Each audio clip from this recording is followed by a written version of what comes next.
Здравейте, последното видео завърших с изречението, че може да ходите на консултационни групи колкото пъти решите и при когото решите. Хубаво е да направите информиран избор за това. Може би тук е момента да кажа как се извършва обучението, как протича обучението в нашата школа. Тук визирам школата на Румен Енкулов. Ние учим 3 години, като основен преподавател е Румен. Имаме много чуждестранни лектори, които идват. След което продължаваме 1 година стаж за тези, които са получили разрешение да стажуват.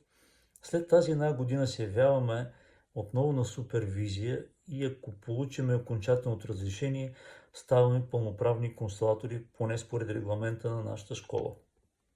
Което ще рече, че най-късото време, за да стигнем до това да можем да водим консултационни сесии, е 4 години.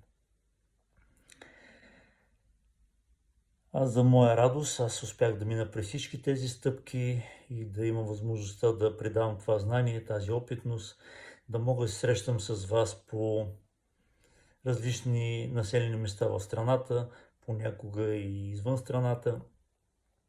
Радвам се да идвам при вас, ще продължавам да идвам при вас.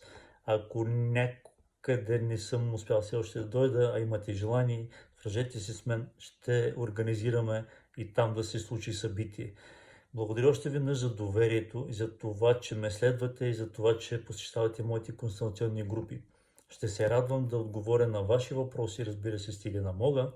Всичко това, което сега ви разказах в всички видеа за семейните констелации, когато дойдете на консултационна група, всичко това го разказвам, давам малко повече за самия метод, за неговия създател и всичко го нагледяваме там на практика как се случва. До скоро, очаквам ви!